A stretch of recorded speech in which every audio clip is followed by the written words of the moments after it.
आणि यानंतर बुलेटिनमध्ये बातम्यांचा वेगवान पद्धतीने आढावा घेऊयात महाराष्ट्र लाईव्हमध्ये।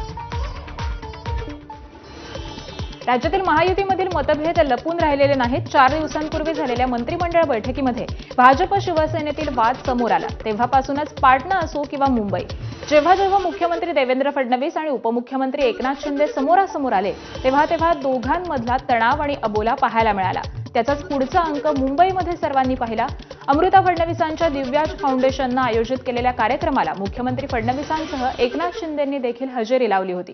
मात्र इथेही या दोघांमधला विसंवाद दिसला। अबोला कायम असल्याचंही पाहायला मिळालं। शिंदे स्टेजवरून उतरत असताना फडणवीस उभे राहिले, पण शिंदेंनी त्यांच्याकडे बघणंही टाळलं। एरवी शेजारी शेजारी बसणाऱ्या या दोन्ही नेत्यांमध्ये तर 2 खुर्च्यांचंही अंतर पाहायला मिळालं। दरम्यान शिंदे आणि फडणवीसांच्या खुर्चीतील अंतरावरती मुख्यमंत्री कार्यालयाकडून स्पष्टीकरण देण्यात आलं। या कार्यक्रमामध्ये मुख्यमंत्री उपमुख्यमंत्र्यांच्या खुर्चीमध्ये मुकेश अंबानी आणि नीता अंबानींची खुर्ची ठेवण्यात आलेली होती। त्यावरती तशी नावं देखील लिहिण्यात आलेली होती। त्यामुळे दोन्ही नेत्यांमध्ये कोणताही दुरावा नाही असं स्पष्टीकरण हे मुख्यमंत्री कार्यालयाकडून देण्यात आलंय। मुंबईतील कार्यक्रमावेळी राष्ट्रवादीचे खासदार प्रफुल्ल पटेल यांनी मुख्यमंत्री देवेंद्र फडणवीसांची भेट घेतली, तर शिंदे सेनेचे खासदार मिलिंद देवरा यांनी देखील फडणवीसांची भेट घेतली। मुंबईमध्ये अमृता फडणवीस यांच्या नेतृत्वात दिव्याज फाउंडेशनचा ग्लोबल पीस ऑनर्स 2025 हा कार्यक्रम पार पडला। गेटवे ऑफ इंडिया इथं या कार्यक्रमाचं आयोजन करण्यात आलेलं होतं। तर या कार्यक्रमाला मुख्यमंत्री फडणवीस, उपमुख्यमंत्री एकनाथ शिंदेंसह विविध मान्यवरांनी हजेरी लावली। या कार्यक्रमामध्ये 26/11 हल्ल्यातील शहीद कमांडो सुनील जोधा यांचा सन्मान करण्यात आला। पद्मश्री राजश्री बिर्ला आणि शाहरुख खान यांच्या हस्ते त्यांचा गौरव करण्यात आला। दरम्यान पहलगाम हल्ल्यातील शहीदांच्या कुटुंबियांचं देखील या कार्यक्रमाला उपस्थिती होती। हम समाज में सकारात्मकता तैयार करें, ये भी बहुत जरूरी है। और उसी सकारात्मकता को तैयार करने वाली श्रीमती नीता अंबानी, जो एक प्रकार से पीस एम्बेसडर के रूप में काम करती है, उनका भी आज यहां पर सत्कार हो रहा है। कोई दीवार हमें अलग नहीं कर सकती। हम एक है तो हम सेफ है। दरम्यान या कार्यक्रमात बोलताना उपमुख्यमंत्री एकनाथ शिंदेंनी जोरदार फटकेबाजी केली। मुख्यमंत्री इकडे आहेत, पण त्यांच्या घरच्या होम मिनिस्टर अमृता वहिनीच आहेत, बरोबर आहे ना? आणि देवेंद्रजी मुख्यमंत्री आहेत, होम मिनिस्टर आहेत, परंतु घरी अमृता वहिनीच होम मिनिस्टर आहेत। हे देवेंद्रजी नाकारू शकत नाहीत। याच कार्यक्रमात नीता अंबानी यांनी आपल्या भाषणाची सुरुवात ही मराठीमधून केली आहे। क्रीडा आपल्याला एकत्र आणते, कला आपल्याला ताकद देते, संस्कृती आपल्याला जोडते। These are India's timeless gifts to the world. जय महाराष्ट्र, जय हिंद।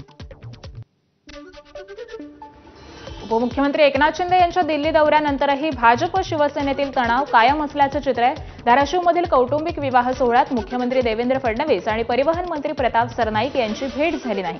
परिवहन मंत्री प्रताप सरनाईक धाराशिव शहरामध्ये असताना देखील मुख्यमंत्र्यांची भेट टाळल्याची चर्चा आहे। कल्याण डोंबिवली पाठोपाठ धाराशिवमध्ये देखील भाजप शिवसेनेत तणाव पाहायला मिळालाय। दरम्यान भाजपनं पाठीत खंजीर खुपसल्याची टीका ही शिवसेना पदाधिकाऱ्यांनी केली आहे। त्यामुळे या दोघांमधील तणाव वाढत असल्याची चर्चा आहे। काँग्रेस प्रदेशाध्यक्ष हर्षवर्धन सपकाळ यांनी पुन्हा एकदा मुख्यमंत्री फडणवीसांवरती पातळी सोडून टीका केली आहे। सपकाळ यांनी फडणवीसांचा उल्लेख दरिंदा असा केलाय। फडणवीसांनी जातीजातींमध्ये भांडणं लावल्याचा आरोप देखील सपकाळांनी केलाय। याबाबत फडणवीसांची नार्को टेस्ट करण्याची मागणी सपकाळांनी केली आहे। परभणीच्या पाथरीमधील एका प्रचार सभेमध्ये बोलताना सपकाळांनी हे वक्तव्य केलंय। सपकाळांच्या वक्तव्यानं नव्या वादाला तोंड फुटण्याची शक्यता आहे। हर घर नल, नल को जल, ना नल आया ना जल आया, केवल भ्रष्टाचार का धुआं फेंकने वाले ये सारे लोग हैं। और सबसे बड़ा भ्रष्टाचार यदि कहीं हो रहा है तो महाराष्ट्र में हो रहा है। और इसका कर्ता करविता दूसरा तीसरा कोई नहीं। तो महाराष्ट्र का जो मुख्यमंत्री है, जिसको मराठवाड़ा की भाषा में बोलते हैं आका, ये तो चेप कतरे बाजू बाजू के तुम्हारे भीड़ में जो घूम रहे हो, मगर बड़ा आका जो है वो कौन है? तो देवेंद्र फडणवीस आका है।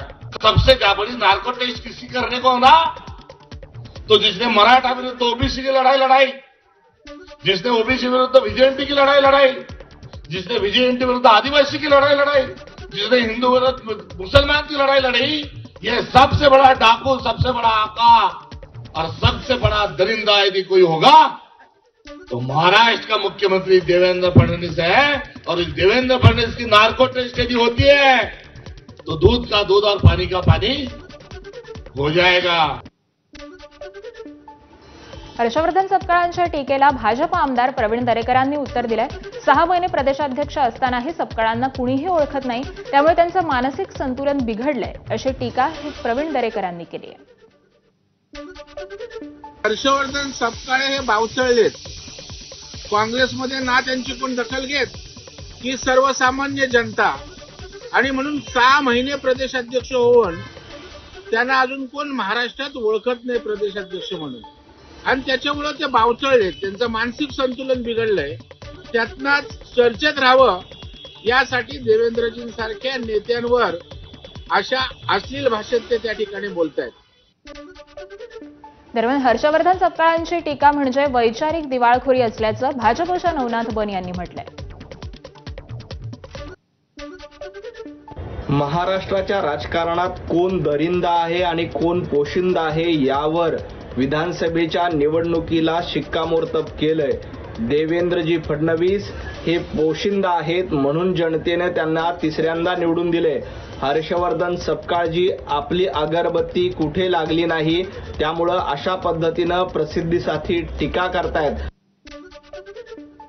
सपकाळांनी फडणवीसांवर टीका केल्यानंतर भाजप आमदार चित्रा वाघ आक्रमक झाल्या। आगामी निवडणुकीमध्ये महाराष्ट्रातील बहीणच दाखवतील की खरा दरिंदा कोण, असं वक्तव्य हे चित्रा वाघ यांनी केलंय। देवा भाऊबद्दल बोलण्यापूर्वी 100 वेळा विचार करा। याही निवडणुकीत राज्यातील लाडक्या बहिणी तुम्हाला आरसा दाखवणार आहेत, तेव्हा तुम्हाला कळेल खरा दरिंदा कोण आहे। पुन्हा आमच्या देवा भाऊबद्दल बोलताना 100दा विचार करा सकपाळ। परभणीच्या सेलूतील जिंतूर नाका परिसरात भाजप कार्यकर्त्यांनी हर्षवर्धन सपकाळांना काळे झेंडे दाखवले। सपकाळांनी फडणवीसांवरती केलेल्या टीकेचा निषेध करत त्यांनी सपकाळांना काळे झेंडे दाखवले। तर दुसरीकडे पालकमंत्री मेघना बोर्डीकर यांनी देखील हर्षवर्धन सपकाळांचा समाचार घेतला। केवळ नैराश्यातून सपकाळांनी असं स्टेटमेंट केलेलं असून मीडियामध्ये कुठेतरी जागा मिळावी यासाठी ते प्रयत्न करत आहेत। मात्र भाजप पदाधिकारी आणि महायुतीत येणाऱ्या स्थानिक स्वराज्य संस्थांच्या निवडणुकीत काँग्रेसची जागा दाखवेल असा इशारा हा मेघना बोर्डीकरांनी दिला आहे।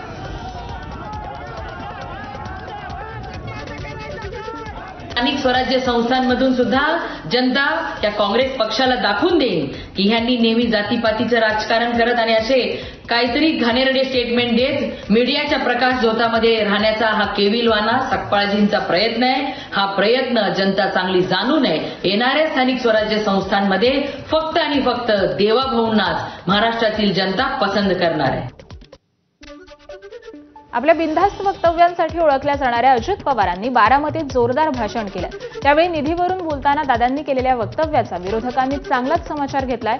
विरोधात उभा राहून निवडून आलेल्या उमेदवाराला नंतर निधी मिळाला नाही तर काय, असं वक्तव्य अजित पवारांनी केलं होतं। सोबतच तुम्ही काट मारली तर मीही काट मारणार असं वक्तव्य देखील अजित पवारांनी या भाषणात निधीच्या मुद्द्यावरून केलंय। दादांच्या या वक्तव्याला काँग्रेसच्या वडट्टीवारांनी धमकी असं म्हटलेलं आहे। तर अंबादास दानवेंनी देखील दादांच्या वक्तव्यावरून जोरदार टीका केली आहे। दादाचेच कार्यकर्ते होतात तर दादाच्याच विरोधात बंडखोरी का केली त्याचं उत्तर तुम्ही काही देऊ शकत नाही। आणि निवडून आल्यावर दादाला पाठिंबा देणार, दादाला पाठिंबा तर 1 लाख लोकांच्या पेक्षा जास्त मतदारांनी ऑलरेडी दिलेला आहे। हे जे काही बाकीचे सांगतात, उद्याच्याला ते निवडून आले आणि त्यांना वर्ण निधी नाही मिळाला ते काय करणार आहे? अरे आम्हाला निधीच नाही, मग कुणी सांगितलं होतं उभं राहायला? बाकीच्या सगळ्या गोष्टी तुम्ही डोक्यात काढा। अजिबात तुम्ही मला 18च्या 18 उमेदवार निवडून दिले ना, मी तुम्हाला सांगितलेलं सगळं द्यायला तयार आहे। पण तुम्ही तिथं काट मारली का मग मी पण काट मार. तुमच्या हातात मत द्यायचंय, माझ्या हातात निधी द्यायचा. बघा काय निधी हा जनतेच्या करातून दिला जातो, अजितदादाच्या घरातून नाही दिला जात. हा करातून येतो, घरातून नाही जात. आणि त्यामुळे अजितदादासारख्या जबाबदार, आता जबाबदार शब्द वापरावा नाही वापरावा मला माहिती नाही, परंतु अशी व्यक्ती जर अशा पद्धतीनं जनतेस धमकी देत असेल मतासाठी, तर निवडणूक आयोग काय करतं हा माझा प्रश्न निवडणूक आयोगाला आहे.